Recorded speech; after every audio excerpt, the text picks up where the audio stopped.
Welcome back, everybody, to another episode of the Workplace Wanderer. Very proud to announce this is the #1 podcast I've recorded this week. And I am excited about today's topic.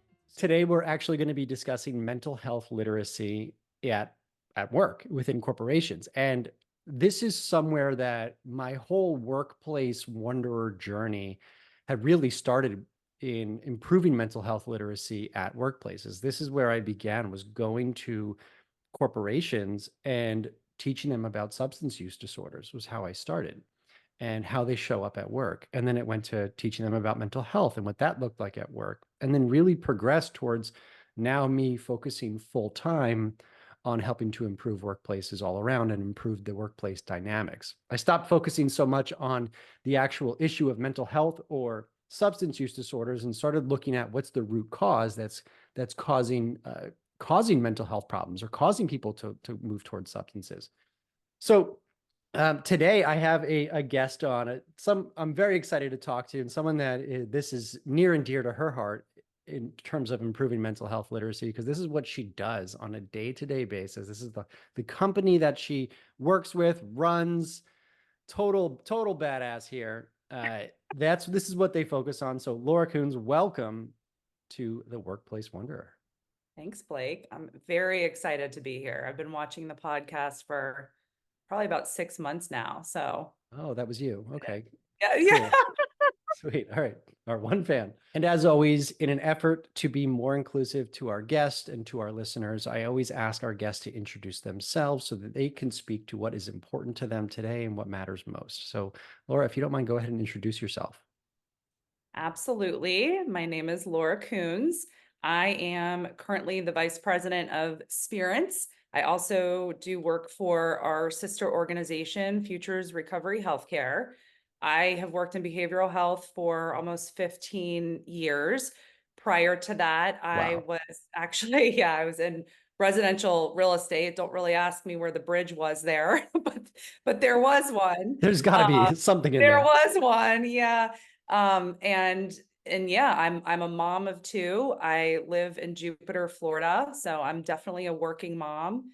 And you know, I love the sun and I love to be outside and I love people. I think that's a huge part of who I am too. I really love people. I love learning about people. I love helping people. And so really the work that I do every day goes very much hand in hand with that aspect of me and who I am. Wow. No, that makes a ton of sense. I love when people say that they love people. And I think that is, if I'm speaking honestly, it's a battle that I go back and forth with. There's some days where I can't stand people, and there's some days that I love people. And I think what I've realized is I love the potential that people have. And I love watching people win. And I love being a part of that process. And I love watching people make a change or go through a hard time and dig their way out. Yeah. So I love human potential. I don't always love human behavior. And, sometimes I realize I need to also detach from people so that I can maintain that loving relationship with people. But I think that, um, when you end up finding your way into this industry, because we do have a belief that inherently that people are good and that we want people to win. And I could see that in you. And I think that you loving people really speaks to why you've been able to have such longevity in this field so far. Yeah, absolutely. I mean, I just everything you just said about the potential, but then also understanding that, and it's just my personal belief system too, is just meeting people where they are. I mean, that's such an overused term, I think, in Mm. behavioral health care, but in life, it's not. Yeah. I mean, it's if every relationship were easy, what would that look like? It's how people learn, it's how people grow, and I'm very invested in that in my own Yeah. life, in my relationships, and building resiliency within those, and having those relationships be a reflector to myself, Yeah. and my own personal growth. So I just think the roadmap there that exists, that you teach people every day, that so many people teach every day is fascinating. And I just one of my life goals is to make sure everybody has access to those tools. Which is so important and really leads to what you guys are doing. And when we talk about mental health literacy at work, that this is really a big piece of it. And I think a lot of meeting people where they're at is something that is missing at workplaces. Um, a lot of it is very sort of, I don't want to say self-centered, but it's a lot of ego-driven type decisions that are made at work. Agreed. And by the way, and I know I've said this before on the podcast, when I say things like that, I'm not necessarily saying like a right or wrong, bad or good type of comment. What I'm just saying is sort of stating facts, and I'm not adding any judgment to it, but it's very natural for us to make decisions at work that are a bit ego driven because we're protecting ourselves, we're protecting our job, our livelihoods. So we make decisions that we feel are going to provide us a sense of security. However, what we end up doing is slowly chipping away at our culture by doing that, and which slowly chips away at the mental health of the people around us, and it sort of creates like it ego-driven decisions create more ego-driven decisions, and it creates a sense of competitiveness that we don't want at So work much. necessarily. So much. And yeah, I mean, I also love the whole like thinking around we recreate our family systems in the workplace too. Yeah.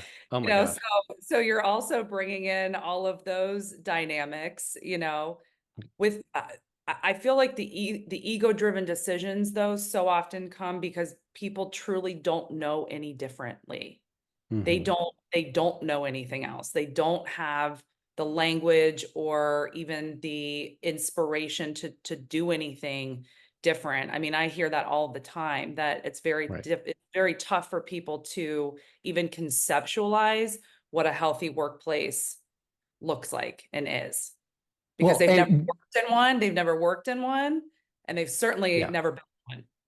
well, they've never worked in one, and for generations, workplaces have been operating as this like dog eat dog world, and you check Yeah. yourself at the door, and you get your work done, and whoever produces the most is the winner today. And that's sort of how workplaces operated for so long. And what's really cool is that we're starting to transition out of that.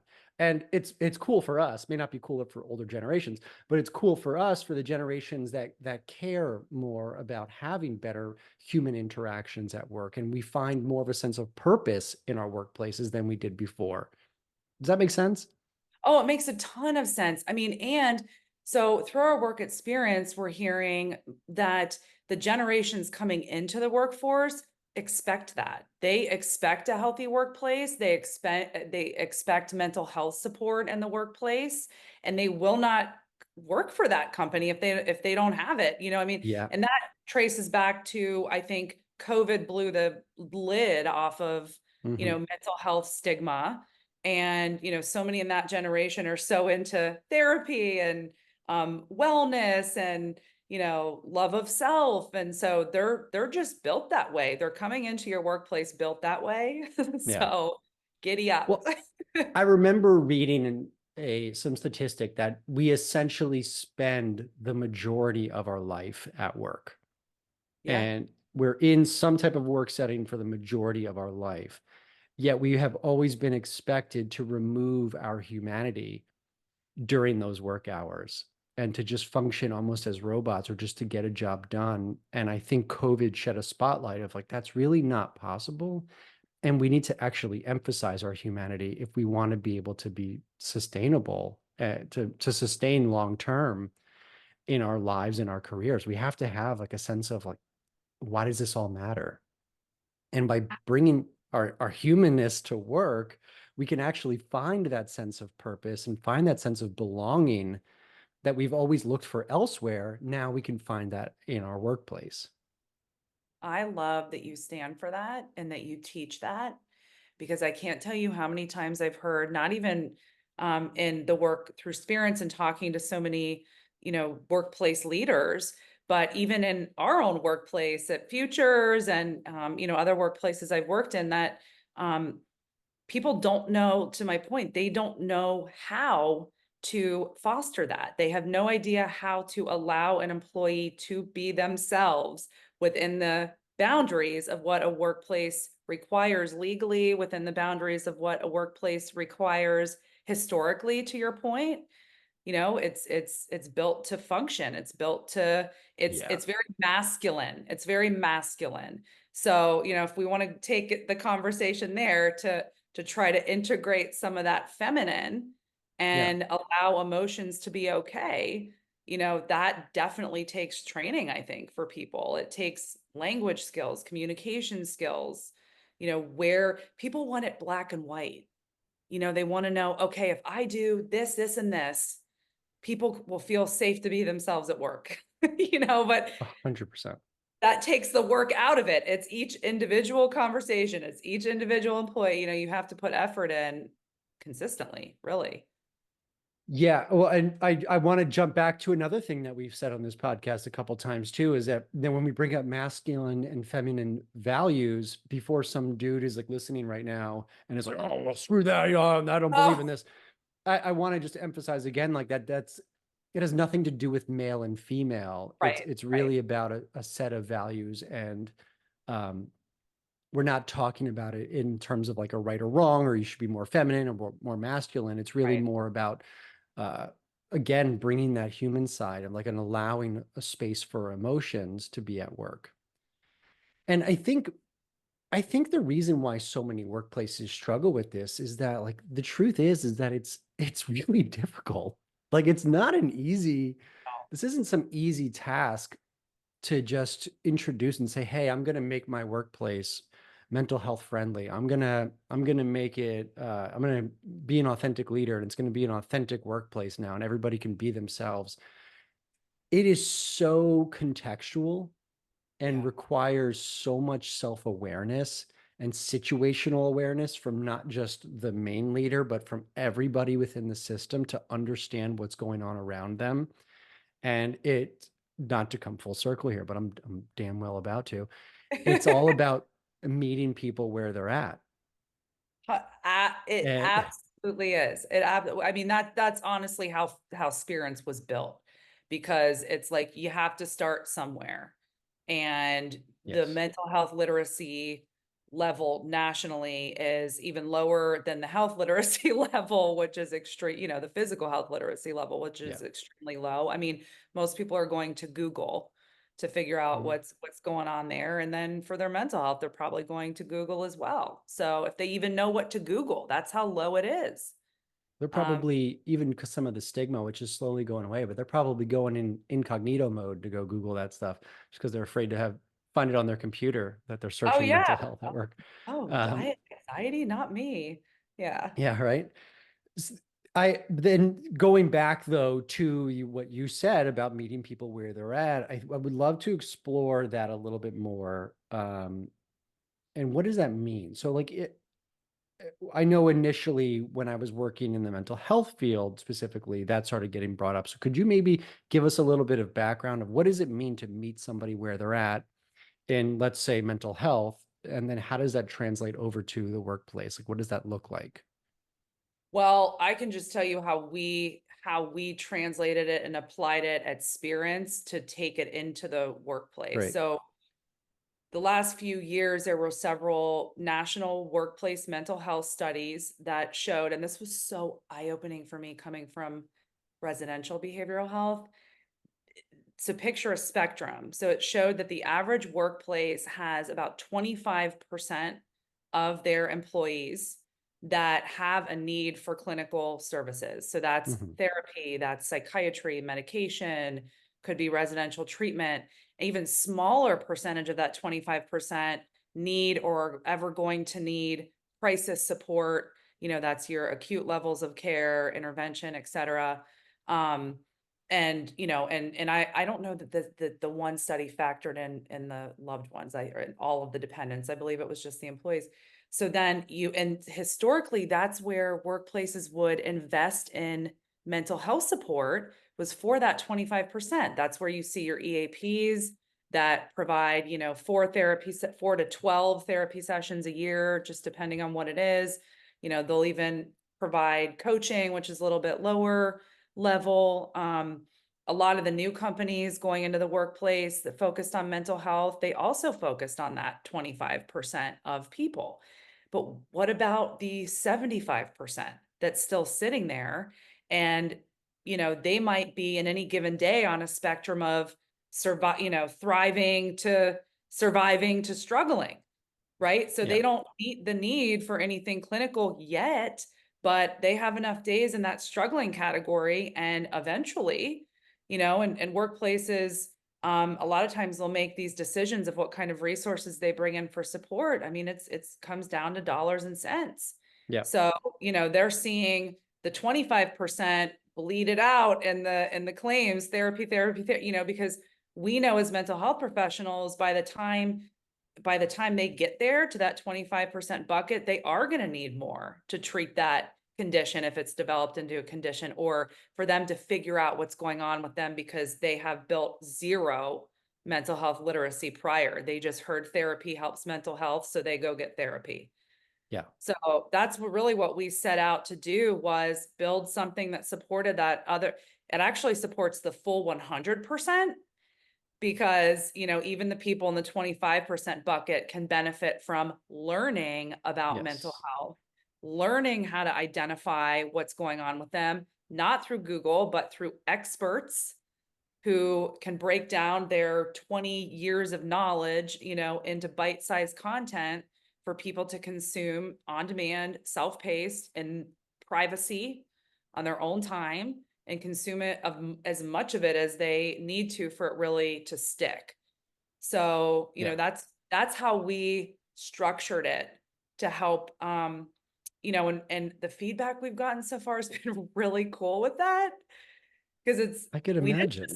we didn't just set out to help the employee. Experience is for the loved ones too. So it's for all of the household dependents as well. Oh, wow. Um, Okay. yeah. So, and it just comes with the subscription to it, is for the household dependents. Because, what we see working in, or have seen working in residential mental health and substance use or substance use disorders, is that by the time they get into that 25% bucket, sometimes it's too late to Yeah, educate. exactly. They're in crisis and they can't retain it, Right. Well, so that's what I keep thinking about here is like, I think traditionally, like you've been saying, is that there have been services for that 25% that existed. And I would say maybe 10% of the people in that 25% even use those services because exactly.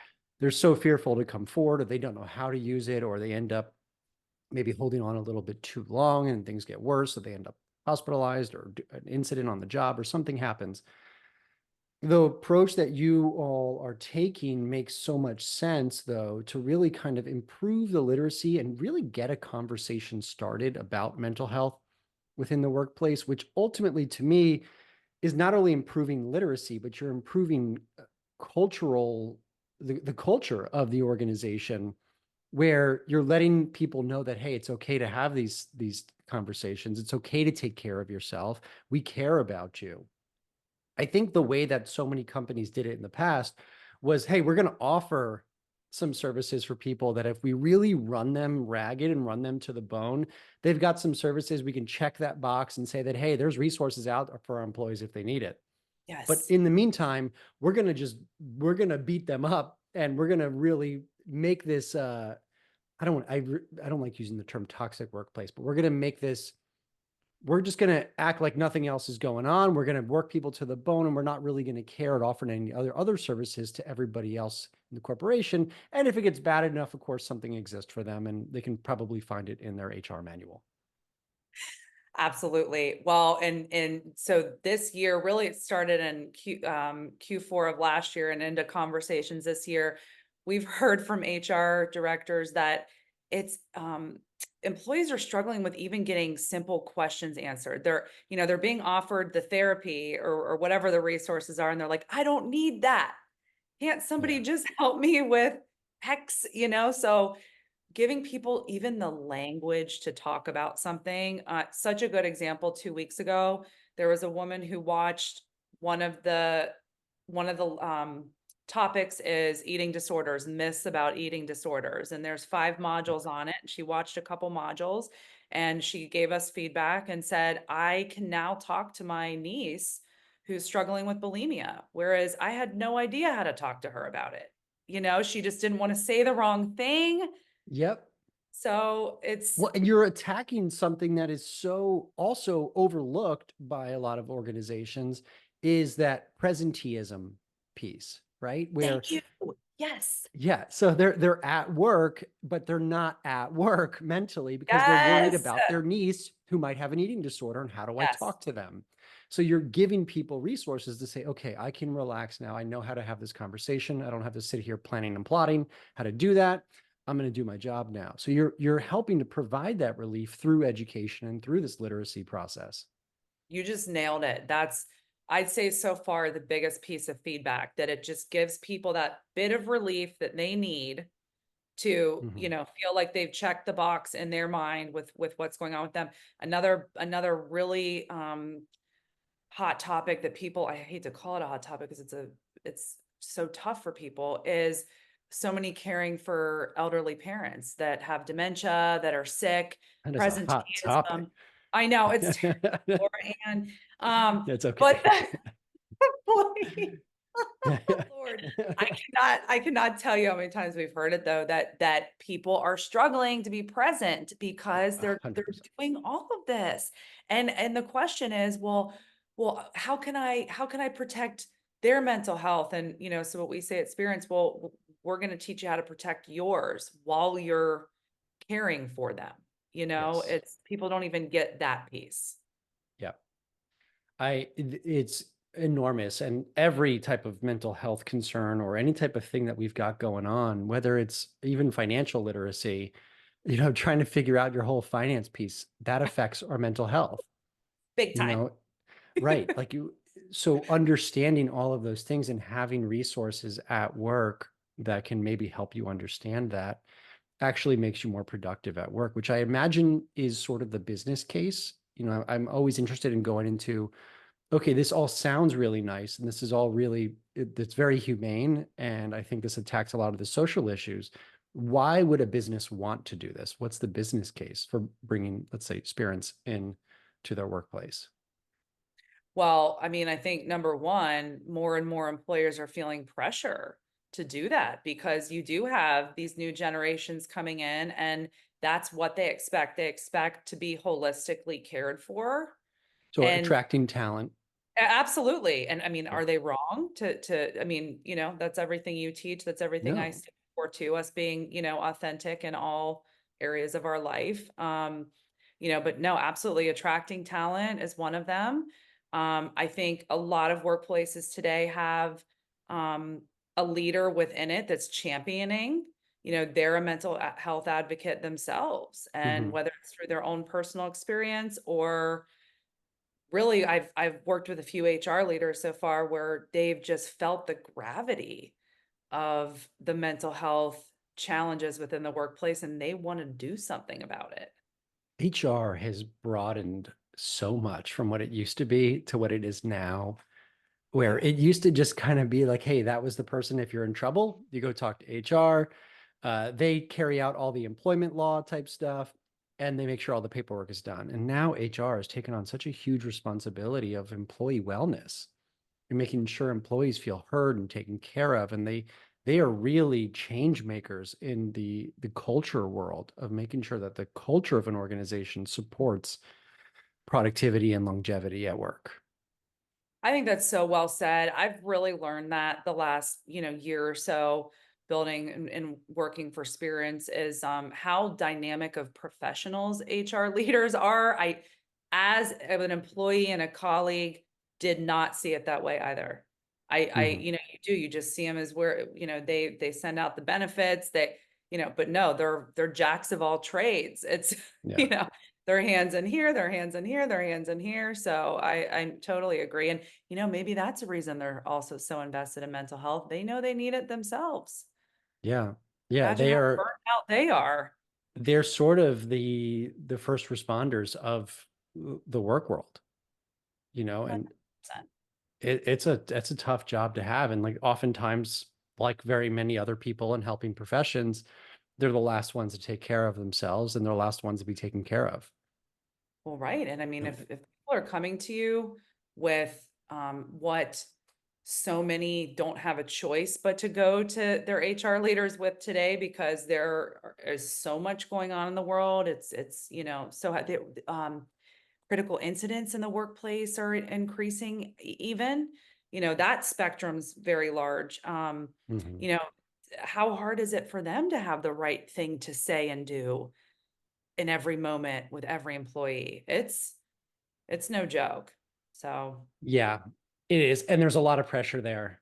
And I think this is where a lot of hesitancy, and you just brought up a great point. A lot of hesitancy comes from, for a lot of organizations, bringing in professionals to help train them on mental health literacy at work or how to yeah. operate in a way that takes care of their employees and improves mental health. There's a lot of hesitancy there because I think there's a bit of a misnomer that they have to essentially learn how to become therapists and they have to always answer and say the right things in every moment. And I can't help but keep circling back to what you said in the beginning, but it's really not about that. It's about meeting people where they're at and responding to the context of the situation. It's about presence Oh, and mindfulness. I could not agree more. And sometimes all people need is just space to be held for them. Yeah. I saw this image a couple weeks ago. I actually put it on my LinkedIn where it's a stand, stands in a football stadium. And on one side, it's what happens when someone is getting congratulations and the stands are full, because someone's achieved something, someone's accomplished something, and all your people show up for you for that. And then the Hmm. other photo is somebody who needs support because they're going through something hard and the stands are empty and that person's sitting there themselves because, Mm. and the caption was, what if just one person went and just sat there? You Right. don't have to do anything. Just sit next to them and, let them know they're not alone. But it's just something so Yeah. simple like that is why you bring training Yeah. into your workplace. Little tips can change the game. There was I mean, I agree. There was a training that I had done, and I think I'll actually be doing with you guys soon enough, is about active listening at work and sort of what it is and what it isn't. And I think what we need to do is give space for active listening and give space for employees to have kind of what I've always like called an anything goes meeting, where you have a regularly scheduled meeting with an employee, whether you're, if you're a manager, a leader, boss, whatever it is, you have the people under you have a regularly scheduled meeting where anything goes. And that's a space for you to be able to listen, to ask questions that are open-ended, to check in with them personally and professionally. And then outside of those times, you guys can focus on getting the job done and focus on what you need to focus on to make sure that your goals are met. But I think people need a space at work to know that they can feel safe to talk to their leader, to talk to their boss. And oftentimes the boss has to be the one to initiate that conversation. And saying to somebody, hey, my door is always open to you is not enough. You need to have a time scheduled so that you're not just saying that your door is open at any time for if they want to talk, but you're Yeah. actually inviting that person through the door at a specific time where they know that they're, hey, I'm going to have this conversation that's going to be difficult. It's going to be at that time, instead of expecting the employee to have the courage and to be brave enough to walk through that door when something's wrong. I read or watched something on your social media about this, and I thought it was the best suggestion Sweet. because, I thought it was great because talk about people wanting to be or a way for people to really feel seen in the workplace as a human. Hmm. Because I mean, I hear that more and more too from my colleagues. Like they're going through things. They want to be acknowledged as a human being and as an employee. That's a lot of pressure for Yeah. managers. That's a lot of pressure. Where do they draw the line, So to have that sort of a structure, I think is amazing. I'm so excited to hear that's one of the pieces that you're doing for us. Yeah, I'd love I to think have it's an a important one. training, you know? Well, and it just kind of speaks to the simplicity of like there's a few things that you have to do to help improve the culture at your job. And if as long as you do them consistently over time, the culture will get better. But you've got to be able to create space for people to feel safe and to have conversations that are difficult and to be able to open up and bring their problems to work so those problems can be worked through. It's Right. not saying that you as a manager have to sit there and be a therapist and work towards solving the problem for them, but you're hearing the problem. You're asking them how does that what implications may that have on your work being done, and how can I help you in getting your work done if that's what you're struggling with? By the way, here's also resources that you can watch through Spirence or whatever it may be that can help you maybe improve this issue. Or did you know that we do offer therapy sessions? Maybe this sounds like something that a professional could help you with. Would you like me to connect you with HR or connect you with the EAP? But it opens up the door for that conversation and helps the person take one step closer to getting better. Well, absolutely. And you just brought up a good point that one of the other eye-opening things in our work through experience is the disconnect between HR and benefits being launched and them ever getting to an employee, Isn't there right? crazy statistics on that? I'm sure you have the numbers, but there's like crazy stats. Because utilization is incredibly low, but I see why. Because, Mhm. there's a huge, an organization really has to invest quite a bit of time and strategy into how they're going to distribute that information. Yes. Especially if it's something like mental health. I just talked with an organization about this. It's not we're launching a new employee benefit. It's we're launching a new employee mental health benefit exclamation point. It's like you have to brand it, make it cool, sell it. Yep. And especially in today's day and age, they're going to open that because it says mental health and they're dying for those resources. But, Yep. historically, or in some situations that we've seen, it barely makes it to the management level to Yeah. where they really understand what is offered. I mean, I'll be honest, I've worked for our parent company I'm in my ninth year. And I just now, and granted, we've changed this benefit a couple times, but I'm outing myself as an employee. I just now fully logged into our EAP suite and clicked through all the clicks that I needed, which it actually was a lot of clicks, to find out that we had 4 free coaching sessions Wow. and 12 counseling sessions a year. Yeah, I just now, after all this time there. So this is something I'd love to talk about too. And I agree with you 1000%. And I'm so glad that you guys are talking about this on a larger scale. It's so important that, again, I think this speaks to a lot of corporations trying to check boxes and saying, hey, we offer these resources, but they don't actually take the steps to promote it. They just feel like they have to offer these benefits because it's the right thing to do. But now we're moving into a phase of life in this world where these things do matter, and they have to really worry about how do we brand this? How do we promote these services so to make sure that they actually get utilized? I mean, you're paying for them. You might as well let them get utilized.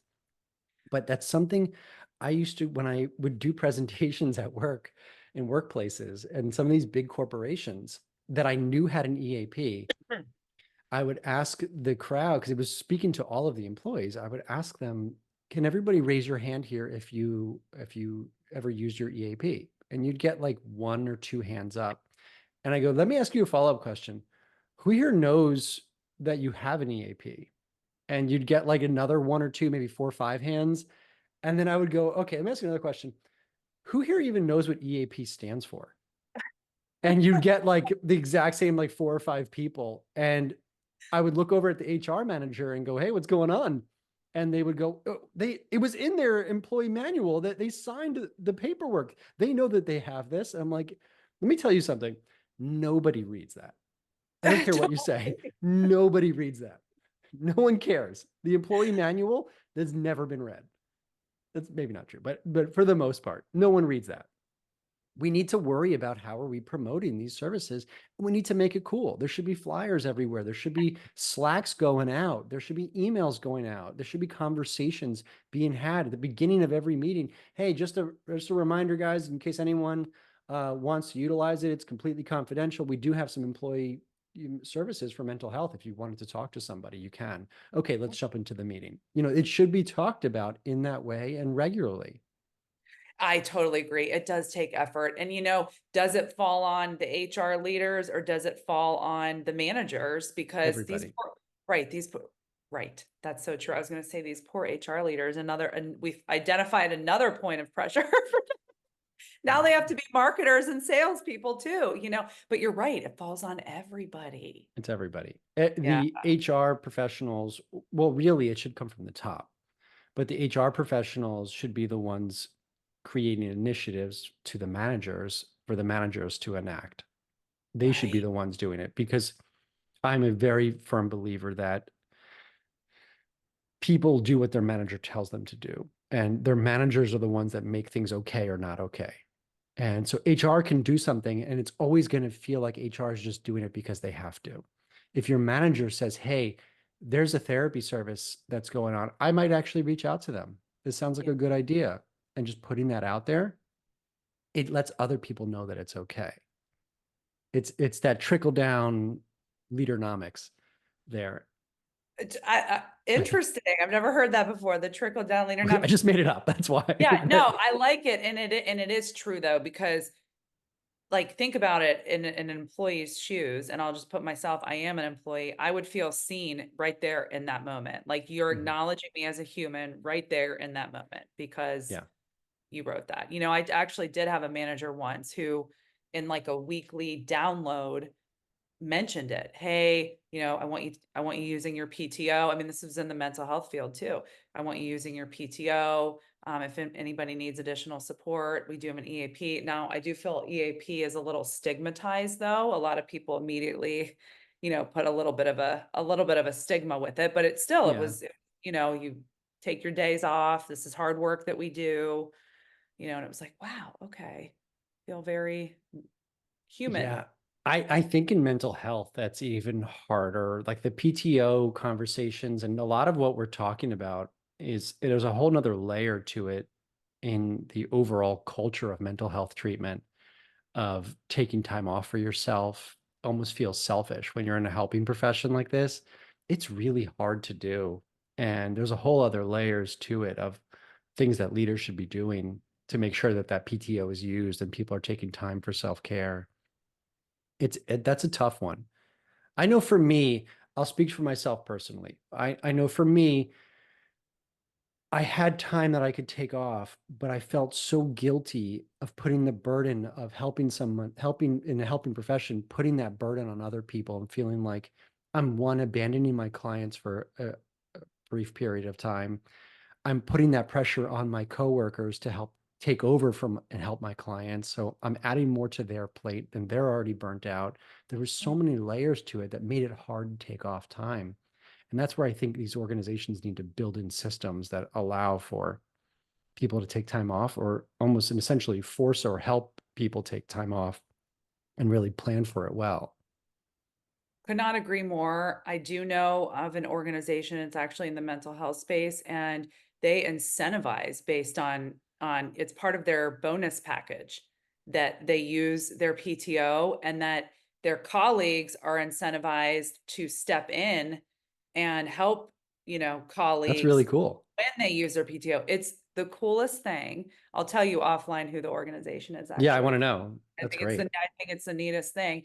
And one of the things that I see managing people, and I see in my colleagues, and I see in myself, is that technology also makes it so hard to Yeah. really take quality Oh my God. PTO.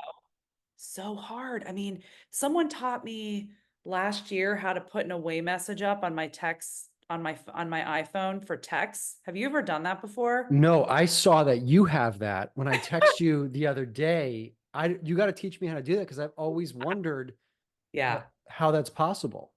It's Um, unbelievable. A colleague of mine taught me. I've probably taught 20 people because the people will text me. And now if you put that boundary up, you have to hold to it. I think with you, I didn't. I texted I you think you right. did respond a few minutes later. Yeah, but Yeah, so most of the time I don't. If it's up, I'm not available.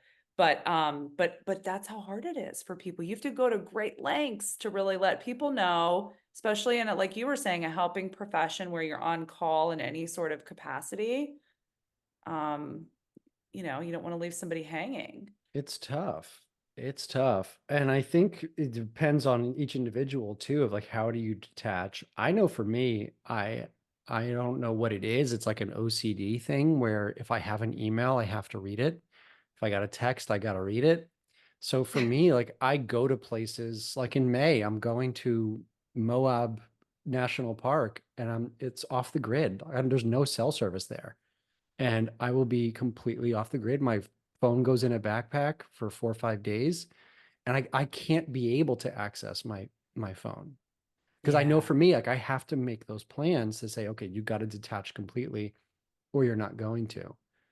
Um, I know in the past too, I've also automatically forwarded my emails and forwarded my text messages to people so that I don't even see it. It gets answered and responded Yeah. to. And like there's ways that figuring that out.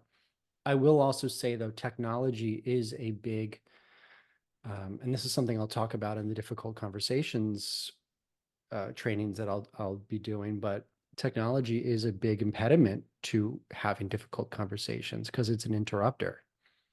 Interesting. If you have your computer screen open, if you have your phone in your hand, if you have your phone even looking at you, while you're having a conversation on Zoom, for example, it's a distraction and it Yeah. it immediately takes away from the conversation. It makes it really hard to stay focused and to feel like you're present. And it also makes it really hard to respond authentically when you're distracted by something. I could not agree more. What a great point.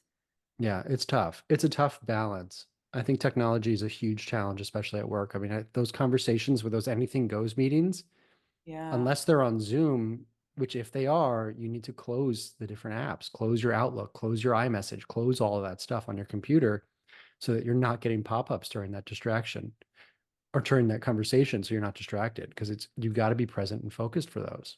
My goodness, I really love that suggestion. I want to blast that to the world. Hopefully, this podcast. Let's take this thing international. Feel free to It's do it. The biggest reason that this podcast exists is not for branding. I don't expect anything to really come from this. It's to spread information of stuff that I've learned, or found, or pieces I've put together of stuff. So this can be, I don't care who takes what and steals what. It doesn't matter to me. I would rather people be able to take this to their workplace and implement it and create a more successful workplace where people feel happy and fulfilled than me making a few bucks off of a conversation. So, no, go international. I'm taking you with me. all right, sweet. Let's go. Just all I want is just cite me. That's all I want. Yeah, yeah. I want to be credited. I want to be on somebody's PowerPoint one day, like as a quote of something I Dr. said. Blake, Dr. Blake. Would love that. Nothing more. Yeah, how's school though? Can I ask you a question in this podcast? Well, hello. My favorite topic. Yeah, school is great.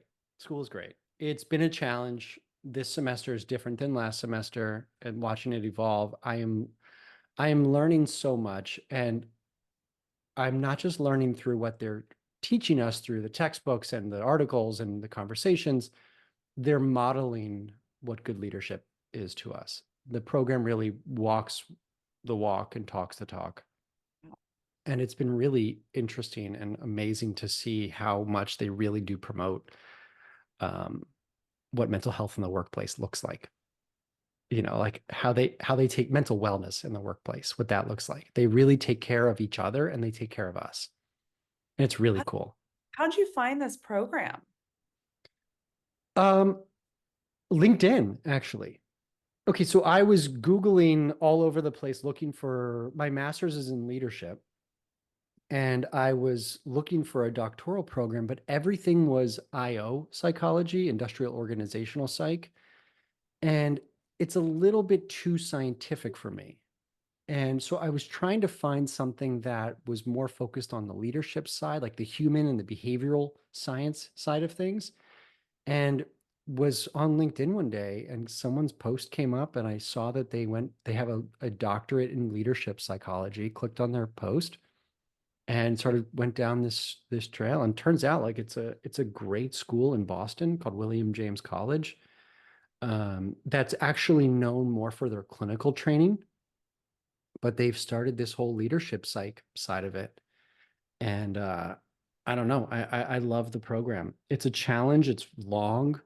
It's a long program, but Yeah. they seem to really be training us from the ground up. I mean, they don't miss anything. It's long for a reason. They're really making us great practitioners. Well, I have a ton of respect for what you're doing. And, although there may be others doing it, you also take the step and put yourself out there, which is not easy. I know that firsthand. I mean, Yeah. I had to order a journal at the beginning or the end of last year to journal my fears almost every morning about running a startup. And you're putting, I mean, you are your business. You're putting yourself out there with this information that you're learning. So that's even more scary. I'm held behind I'm behind a brand and a big organization, and you're putting you out there with this knowledge. But I just have a ton of respect for it. Well, I appreciate that. I think you and I might be on the same journaling protocol. Are you a Huberman Lab guy? No, no, or never That mind. didn't land. I have no clue. Never mind.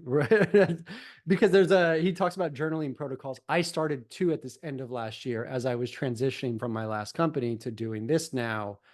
I started journaling too and started journaling my fears every morning because it's Wow. it's also was like I'm really branching out on my own and I've always been able to kind of hide behind either a brand of a company or have a partner or somebody who I was able to hide behind a little bit. So it's a very vulnerable process, but I think in the end, as long as we have the intention of educating and helping others, and that's our true intention, and it's what I'm doing is not intended to brand myself, it's just to educate and spread information that I think is Yes. valuable. I think that's where we're able to get over those fears, really. Like, Yeah, and you can tell the difference. Like, I don't know about you, but I can tell the difference when someone's putting it out there, when it's authentic. I mean, not always. I'm not God, sure, I yeah, don't yeah, yeah. I don't always know, but you get a pretty good sense for it. So, You're a human lie detector. yeah, exactly. I'm calling you out on this. Yeah. And I mean, and that's how I try to do my own if I'm doing anything on social media. I really try to hold myself to that as well. Do I really want to do this or is this really, am I feeling it? If I'm not feeling it, I'm not going to do it. But real quick, I wanted to go back to the journaling because um it's really helped me find balance, back to workplace wellness because this is just a personal anecdote about it, but it's helped me find balance, work-life balance because this journal, it actually has hummingbirds on it, which is our Spirence icon, so that Nice. it stays only to business. I have Oh, a personal wow. one too, but this is only business related so Oh, that it helps me stay focused on what I want to accomplish that day or that week instead of spinning, when you're building a company and, a brand and all of those things,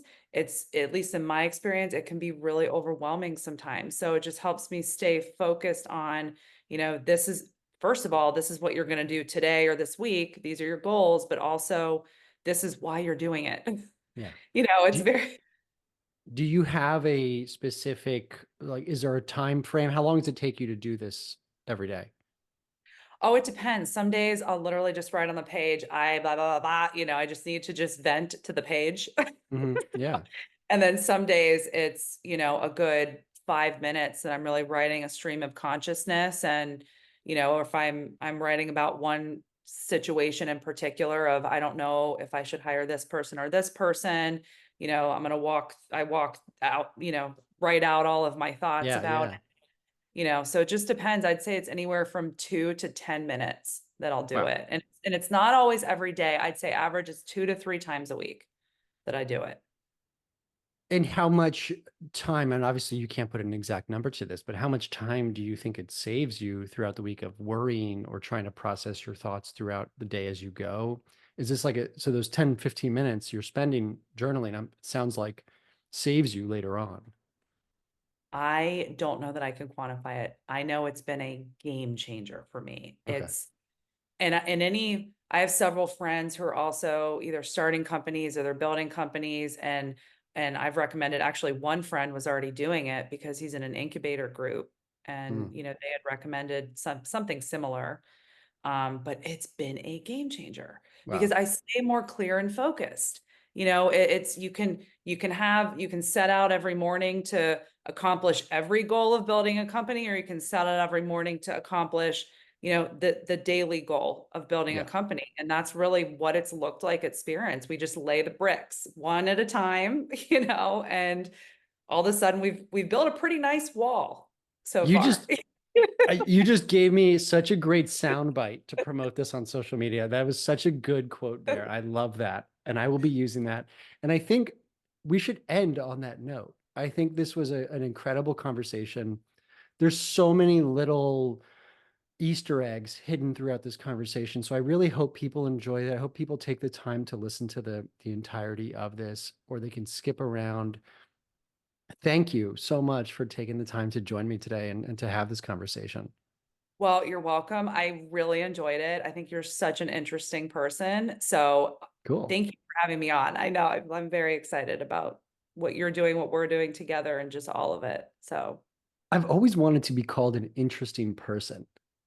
So thank you. look at I'm going this. to take that. I told you your hair looked good, and I called you an interesting person, all Today is within my day. an hour and a half. Yeah. So my wife is technically my Valentine today, but Laura, no. All You right, can have a blonde, you can have a brunette. perfect. Just looking for a redhead. Any redheads out there, go ahead and email me. No, but seriously, thank you. I think this was a great Oh. conversation, and to me, it's these types of conversations that are going to make huge impacts in workplaces and are going to make a huge difference in the lives of many people within the workplace. And then they're going to bring it home and they're going to make a huge difference at home, and it's going to keep butterflying effect out. So thank you so much for this conversation. Where can people find Spirence? Where can they find you? Let's plug everything. Oh, sure. Spirence is www.spirencewellness.com. That's our website. You can find me on LinkedIn. I think it's just Laura Kunz. I don't know. Okay. Whatever. It's just I'll make sure that I post it in it'll Thank be you. posted in the podcast notes, and on YouTube, it'll be posted in the caption. I'm not a good social media plugger, and I'm on Instagram and Facebook. Hey, okay. Hey. Catch me on MySpace. Yeah, exactly. Yeah. All right. Well, thank you so much. And everybody who's listening, we appreciate you taking time to listen to another episode of The Workplace Wonder. Today, we have talked about mental health literacy. Do me a favor, if you enjoyed this conversation, leave a 5-star review wherever you are listening, any of the podcast platforms. If you're watching on YouTube, like, subscribe, comment. If you didn't like this conversation, just keep moving. You don't have to leave a review. There's no reason. Don't be a jerk. Don't leave that 1-star review. No one wants it. No one cares. Okay? So just positive feedback only. All right. Thank you, everybody. Have a good one.